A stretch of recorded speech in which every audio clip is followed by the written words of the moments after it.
بسم اللہ الرحمن الرحیم۔ السلام علیکم ناظرین، ڈونلڈ ٹرمپ پاکستان آ رہے ہیں اس صورت میں اگر ایران کے ساتھ کوئی ڈیل ہو جاتی ہے۔ Field marshal general Asim Munir امریکہ کا پیغام لے کے تہران گئے تھے، اس کے بعد ایران نے بھی کچھ ڈیمانڈز رکھی ہیں۔ اب جنگ بندی ہو گئی ہے، اس چیز کا کریڈٹ ڈونلڈ ٹرمپ نے کسی اور کو بھی نہیں دینا، حالانکہ فیلڈ مارشل جو ہیں وہ ان کے فیورٹ ہیں اور وہ کہتے بھی ہیں کہ پاکستان نے بہت ہی اہم کردار ادا کیا ہے، کیونکہ جوتے پالش کرنے میں شہباز شریف کا تو کوئی مقابلہ ہی نہیں ہے۔ اور پاکستان کے اندر کے حالات اگر آپ دیکھ لیں، میرے خیال میں جب تک ملٹری اسٹیبلشمنٹ اپنا یہ جو سیاسی کردار ہے یہ پاکستان کے اندر بند نہیں کرے گی، پاکستان کے حالات تب تک بہتر نہیں ہوں گے۔ لوڈ شیڈنگ اس قدر زیادہ ہو رہی ہے، اس حوالے سے میں آگے بات کروں گا۔ سب سے پہلے ہم تھوڑا سا جنگی صورتحال کے حوالے سے بات کر لیتے ہیں۔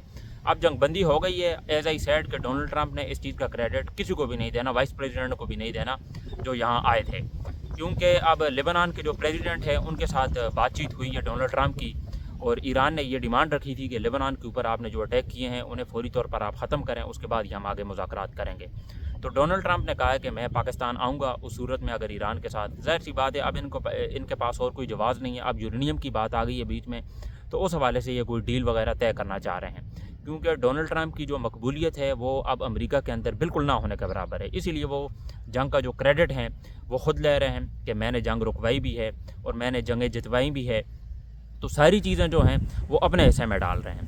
حالانکہ اس وقت جو ہمارے ملک کے پرائم منسٹر ہیں شہباز شریف، وہ سعودی عرب کے دورے میں ہیں، ایک طرف فیلڈ مارشل وہ ایران کے دورے میں چلے گئے تھے، تو فیلڈ مارشل یہ جو سیاست کا کھیل کھیل رہے ہیں یہ آئی تھنک پاکستان کے لیے بہت ہی زیادہ خوفناک ہے۔ اور اسلام آباد کے اندر جس طرح کی انہوں نے تباہی پھیلائی ہے، بری امام کا جو ایریا ہے وہاں پر کافی بڑی تعداد میں جو ہے لوگوں کو بیکار کیا گیا ہے، نقل مکانی کرنے پر مجبور کیا ہے، کافی زیادہ توڑ پھوڑ ہوئی ہے، اور محسن نقوی وہ کہہ رہے تھے کہ ہم وہاں پر کوئی ڈیولپمنٹ کریں گے، کوئی ہوٹل بنائیں گے۔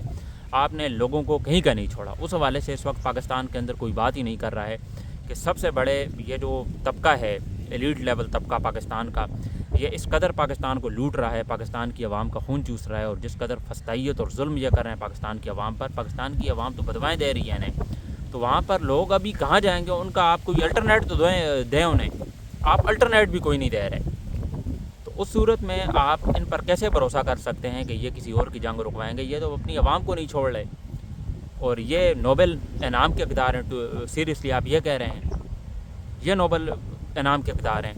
ان سے زیادہ غلیظ اور گھٹیا کردار پاکستان کی تاریخ میں کسی کا نہیں ہو سکتا جتنا یہ فیلڈ مارشل اور شہباز شریف کا ہے۔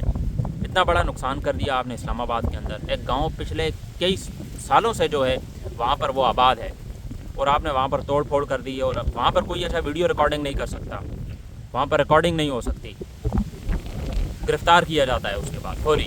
مریم نواز والا کام ہے، اگر کوئی اس کی تصویر کو آگے پیچھے کر دے گا وہ گرفتار ہو جائے گا، ایف آئی آر ہو جائے گی۔ اب ایف آئی آر بھی نہیں ہوتی، یہ سیدھا مارتے ہیں آگے سے۔ تو پاکستان کی عوام کے اندر بہت ہی زیادہ فیئر ہے اس چیز کا۔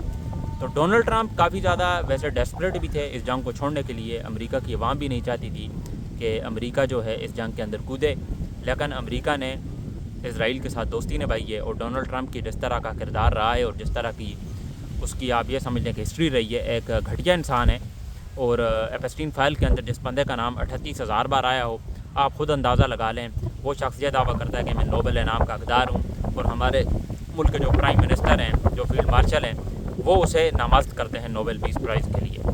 تو اس سے بڑا آپ یہ سمجھ لیں کہ ملک کا غدار ہوگا کون؟ اور اس کے بعد یہ ہمیں کہتے ہیں کہ محب الوطن ہم نہیں ہیں، آپ کے سرٹیفکیٹ کی ہمیں ضرورت بھی نہیں ہے۔ آپ نے جس طرح کی فسطائیت اور ظلم پھیلائے ہوا ہے ملک کے اندر، اس کی تو خیر مثال ہی نہیں ملتی۔ لوڈ شیڈنگ اس قدر زیادہ ہے، پاکستان کی عوام کا آپ نے جینا حرام کیا ہوا ہے، بیڑا غرق کر کے رکھا ہوا ہے۔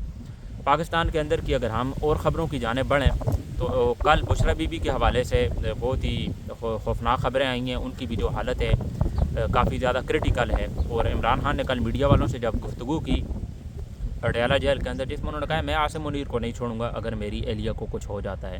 ان کی بھی ایک آنکھ کی سرجری ہوئی ہے، پیمز ہاسپٹل لے کر گئے تھے، وہاں کے ڈاکٹرز نے یہ ریفر کیا تھا کہ ان کی سرجری ہوگی، پھر ڈراپس دی ہیں اور جو بھی چیزیں میڈیسن ہیں وہ ریکمنڈ کی ہیں۔ تو عمران خان کی جو اہلیہ ہیں وہ بھی اس وقت کافی زیادہ کرٹیکل سچویشن میں ہیں، ان کی جو ہیلتھ ہے وہ ٹھیک نہیں ہے۔ اور کل جو پاکستان تحریک انصاف کی قیادت ہے ان میں سے ایک شخص بھی اڈیالہ جیل نہیں پہنچا خان صاحب سے ملنے کے لیے۔ چلے وہ ملنے نہیں دے رہے وہ تو الگ بات ہے، لیکن آپ نے بھی وہی مثال قائم کر دی ہے اور زیادہ اس چیز کو آسان کر دیا، یہ ملنے نہیں دے رہے لہٰذا ہم جائیں گے ہی نہیں۔ تو اس میں 7-8 لوگوں کی وہ میرے حال میں ٹیم تھی، جس میں بیرسٹر گور اور سلمان اکرم راجہ بھی تھے، تو ان میں سے کوئی بھی نہیں گیا. تو پاکستان تحریک انصاف کی جو قیادت ہے وہ بالکل تتر بتر ہو گئی ہے. پاکستان تحریک انصاف کی قیادت میں اب پیچھے کوئی بھی نہیں بچا. سہیل آفریدی سے لوگوں کو بڑی امیدیں تھیں کہ یہ ینگ ہیں اور یہ نوجوانوں کو اکٹھا کریں گے اور اس کے بعد یہ کوئی ایسی تحریک چلائیں گے جس سے عمران خان جو ہے واپس آ جائیں گے. لیکن اس طرح کا بھی ہمیں کوئی احتجاج یا اس طرح کی چیزیں ہمیں دیکھنے کو نہیں ملی ہیں اور یہ ڈر گئے ہیں کافی زیادہ. اور ظاہر سی بات ہے عوام یہ کہہ رہے ہیں کہ عوام باہر نہیں نکلتی. عوام تب باہر نکلے گی جب آپ بھی باہر نکلیں گے, آپ لیڈ کریں گے فرنٹ سے. یہ تو آپ اپنی ناکامی کے قصے ہمیں سنا رہے ہیں کہ عوام باہر نہیں نکل رہی, یہ تو ایک بہانہ ہے. تو آپ خود بھی ملنے نہیں گئے. تو اس وقت پاکستان تحریک انصاف کے اندر میرے حال میں جو ان کی لیڈرشپ ہے وہاں پر کافی زیادہ تضادات ہیں, ایک دوسرے کے خلاف بہت ہی زیادہ اختلافات ہیں کہ یہ کل ملنے بھی نہیں آئے اور ان کے اندر کچھ بھی چیزیں جو ہیں سارٹ آؤٹ نہیں ہیں, معاملات ٹھیک نہیں چل رہے ہیں جو اندر کی بات ہے.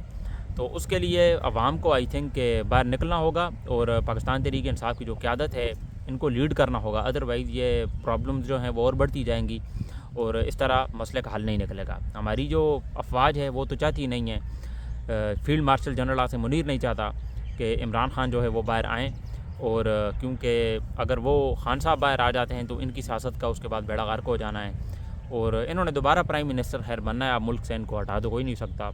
ویسے بھی انہوں نے کہا ہے کہ آپ ہمارا بگاڑ ہی کیا سکتے ہیں. تو اس میں کوئی شک بھی نہیں ہے کہ پاکستان کی عوام کے اندر غیرت بالکل نہ ہونے کے برابر ہے. انہوں نے باہر نکلنا بھی نہیں ہے. اور نیپال جیسا کنٹری جہاں انہوں نے ایک میوزیشین کو ملک کا پرائم منسٹر بنا دیا اور وہ بھی ملک کے اندر چینجز لا رہا ہے اور کچھ ایسی حکمت عملی اپنا رہا ہے, کچھ ایسی پالیسیز اس نے بنائی ہیں, کچھ نئے رولز اس نے بنائے ہیں کہ نیپال کو وہ ایک اچھے ٹریک کی طرف لے کر جا رہے ہیں. لیکن پاکستان کے اندر اس طرح کی کوئی چیز بھی نہیں ہوگی. پاکستان کے اندر جب تک یہ ملٹری اسٹیبلشمنٹ جب تک یہ سیاست کا گندا کھیل ختم نہ کر دے تب تک پاکستان کے اندر بہتری کے بالکل بھی کوئی چانسز نہیں ہیں. یہ میرا اپنا اوپینین ہے.